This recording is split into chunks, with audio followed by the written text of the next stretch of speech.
안녕하세요. 브레인이 소온입니다.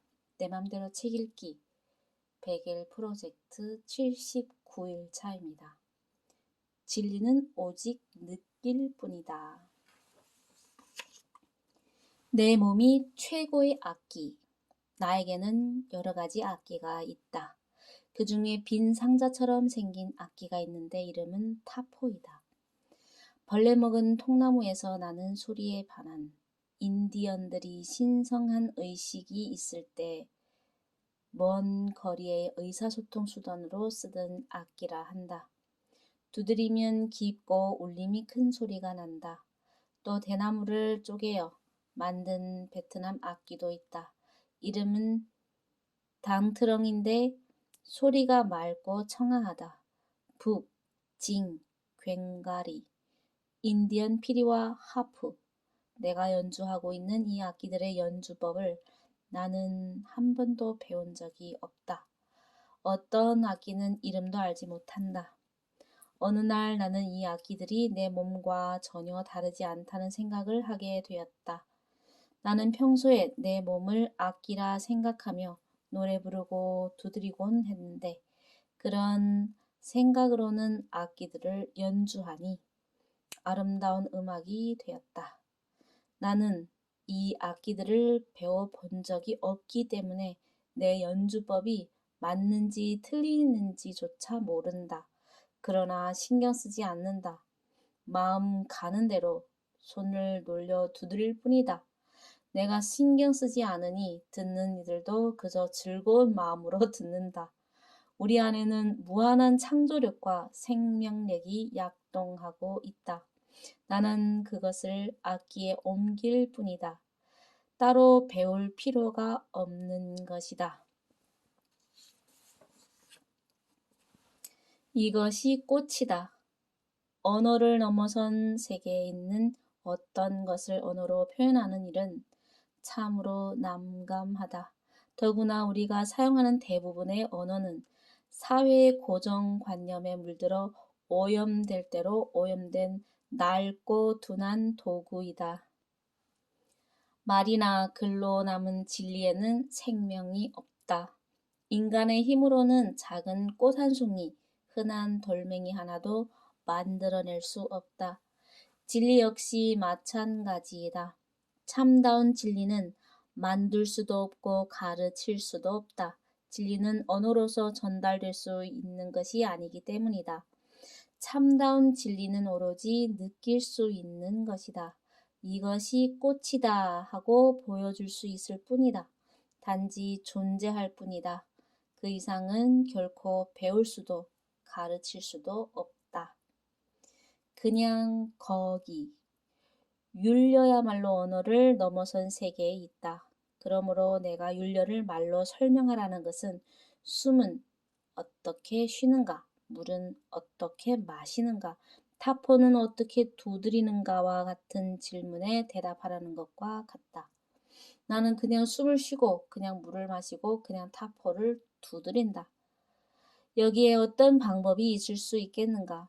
율렬한 다른 어떤 것을 바탕으로 해서도 설명될 수 없는 것, 그냥 거기 있는 것이다.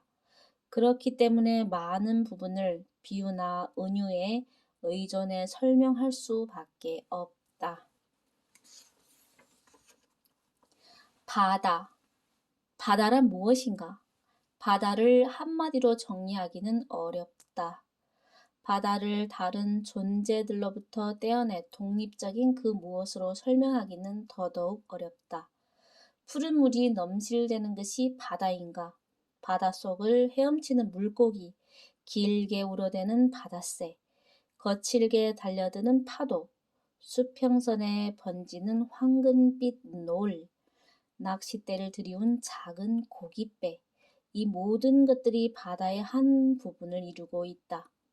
우주 속의 모든 것이 바다를 바다로 만들고 있다. 조각조각 따로 떼어내 생각하는 것은 머릿속에서나 가능한 일이다. 실제는 그렇지 않다. 율려의 세계도 마찬가지다.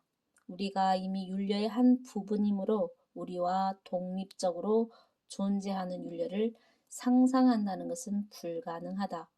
우리는 율려 안에 있고 율려는 우리 안에 있다. 게임의 규칙. 축구 경기를 처음 관람하는 사람이 있다. 그는 경기의 규칙을 전혀 모른다. 선수들과 공이 움직이는 것은 눈에 보이지만 게임의 규칙은 눈에 보이지 않는다. 응원가가 울려 퍼지고 땅이 뒤흔들리는 듯한 열광 속에 있다고 해도 그들에게는 별다른 감흥이 없다. 그러나 경기의 규칙을 하나 둘 이해하기 시작하면서 재미를 느끼다가 세세한 규칙까지 완전히 알게 되면 경기를 진정으로 즐기고 환호하는 관중들의 물결 속에 합류하게 된다. 변화 속의 질서. 꽃이 피고 새가 운다. 봄, 여름, 가을, 겨울이 가고 또 온다. 태양은 떴다 지고 달은 차고 기운다. 수많은 자연과 우주의 변화가 눈앞에 펼쳐진다. 그러나 변화 속을 흐르는 법칙은 보이지 않는다. 율려는 변화하는 생명 속의 질서이다. 보이지 않는 우주의 질서이며 게임의 법칙이다. 게임의 법칙을 몰라도 게임은 계속되지만 법칙을 이해하는 사람만이 진정으로 게임을 즐길 수 있다. 몸으로. 우리가 율려를 느끼지 못한다 하더라도 우주는 율려로 가득 차 있다. 물의 부력은 보이지 않고 만져지지도 않는다. 그러나 우리가 수영을 할 수 있고 물고기들이 자유롭게 바닷속을 헤엄칠 수 있는 것은 부력이 있기 때문이다. 부력은 머리만으로는 이해할 수 없다. 다만 물속에 뛰어듦으로써 그 존재를 실감할 뿐이다. 율려야말로 머리로는 알 수 없고 몸으로 체험해야만 하는 것이다. 말씀. 팔려 사율이니 육률 육려이니 하여 율려는 흔히 음악에서 쓰이는 말로 알려져 있다. 그러나 율려는 원래 창조의 원음이며 우주 조화의 근원을 일컫는 말이다. 성경은 태초에 하느님께서 빛이 생겨라 하니 빛이 생겼고 땅에서 푸른 움이 돋아나거라 하니 그렇게 되었다고 말하고 있다. 성경에선 천지 창조의 도구는 말씀이다. 그러나 여기서 이 말씀은 언어 이전의 언어이다. 빛이며 소리이며 파장이다.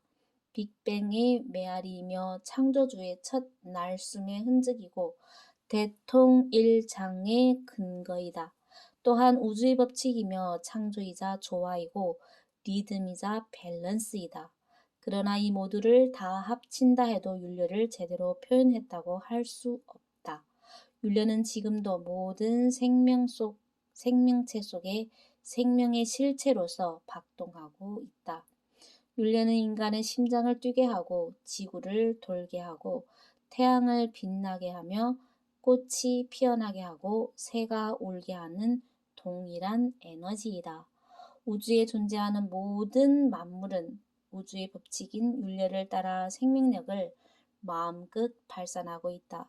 그러나 이렇게 말하고 나면 다시 어려워지고 만다. 그러므로 율려는 느껴야 한다. 직접 체험해야 한다. 우주의 음악. 고동치는 심장의 소리를 듣는다. 심장의 맥박 소리. 이것은 생명의 소리이고 우주의 음악이다. 혈관 속을 흐르는 혈액의 소리와 그들의 율동 또한 기가 막힌 음악이다. 몸은 이렇듯 24시간 연주를 하고 있다.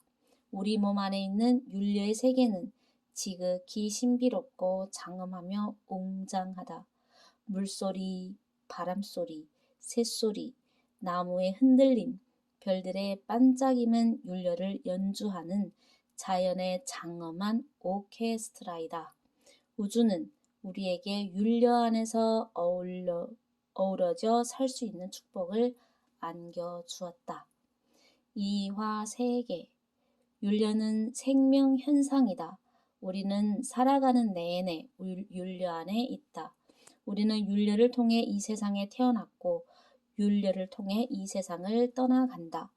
우리의 심장은 쉼 없이 뛰고 세포는 규칙적으로 숨을 쉰다.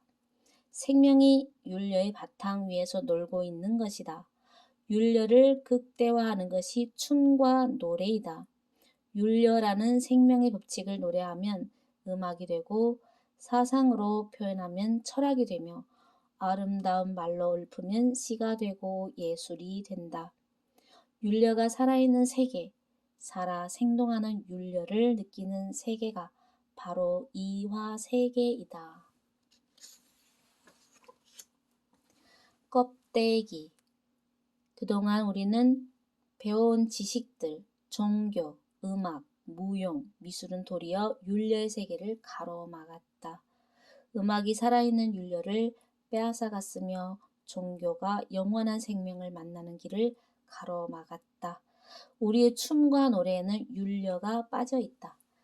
기계적으로 몸을 흔들어대는 춤에서는 내면에서 절로 흘러나오는 생명력을 찾아볼 수 없다.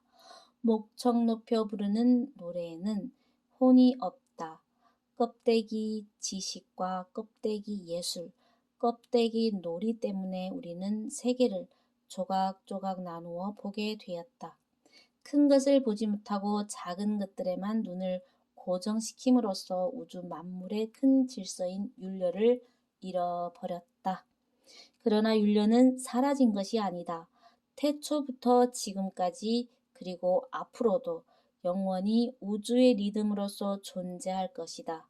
다만 윤례를 느낄 수 있는 우리의 감각이 닫혀버렸을 뿐이다.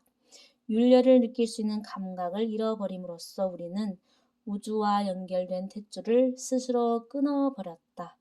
윤례를 잃어버림으로써 자연과 멀어졌고 다른 사람들과 멀어졌다. 윤례는 보이지 않고 만져지지 않는다. 그래서 사람들은 윤례를 굉장히 어렵다고 생각한다. 그러나 진리란 참 생명이란 원래 보이지 않고 만져지지도 않는 것이다. 다만 느끼는 것이다. 그러나 100번, 1000번 윤례를 어떻게 알 수 있느냐고 물으면 100번, 1000번 있으리 느끼라고 할 수밖에 없다. 네, 이상 브레인이 소온이었습니다. 끝까지 경청해 주셔서 감사합니다.